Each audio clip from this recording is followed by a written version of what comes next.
Grabe no, napakagulo ng mundo natin ngayon. May tensyon, hindi pagkakasunduan, at kaguluhan sa iba't ibang bansa. At kahit hindi direktang nangyayari dito sa atin sa Pilipinas, ramdam pa rin natin ang mga magiging epekto nito.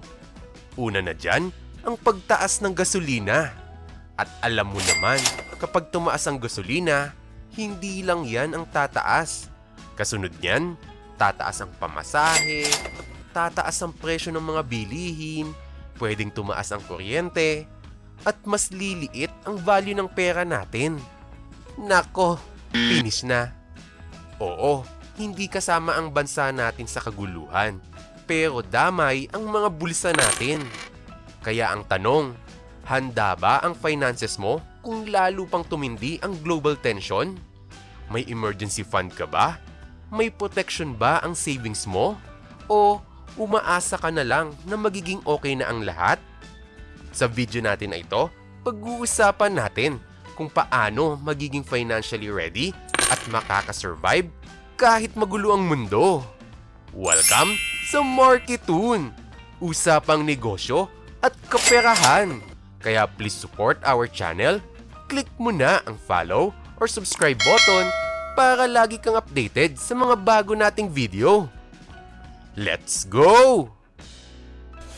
So kung ganito ang sitwasyon, may tensyon sa iba't ibang bansa, tumataas ang gasolina, tumataas ang bilihin, ano-ano ba ang mga dapat nating gawin? Una, emergency cash fund, your first line of defense. Kapag tense ang sitwasyon, cash is king. Maglaan ng pera sa lugar na madaling ma-access, bank account o safe deposit. Target, 3 to 6 months worth ng essential expenses. Bakit? Kasi kahit may disruption sa financial system o sudden market changes, may cash ka pa rin para sa pagkain, bills at medical na needs. Tip: huwag gamitin ang emergency fund sa luxuries.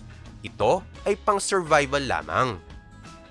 Ikalawa, safe haven investments. Protect your wealth. Habang cash para sa emergencies, safe assets naman para sa long-term protection.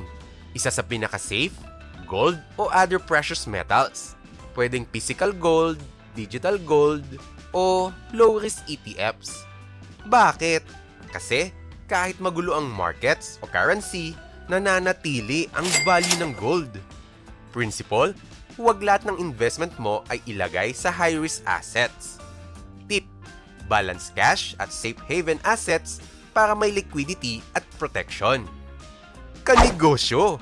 Alam mo ba na gumagawa ang Marketoon ng malupet na animated commercial video tulad ng whiteboard animation, live action video, UGC AI video, at 3D AI animation na perfect sa kahit anong business industry. Kaya, message na sa Marketoon at gawan na natin ng malupet na animated commercial video ang negosyo mo. Ikatlo, control spending. Stay strategic. Kahit may emergency fund at gold, kung walang kontrol sa gastos, mabilis mauubos ang resources. Gumawa ng budget at i-track bawat gastos. Prioritize essentials bago luxuries. Iwasan ang impulsive purchases. Consistent small steps, long-term financial stability kahit tense ang paligid. Tip: think like a survivor, every peso counts. Hindi natin kayang kontrolin ang desisyon ng ibang bansa. Hindi natin kayang kontrolin ang presyo ng langis. At hindi natin kayang kontrolin ang global events. Pero, kaya nating kontrolin kung gaano kalaki ang emergency fund mo, saan mo ilalagay ang pera mo, at kung paano ka gumastos araw-araw. Sa panahon ng tensyon, hindi panic ang kailangan. Preparation ang ating kailangan.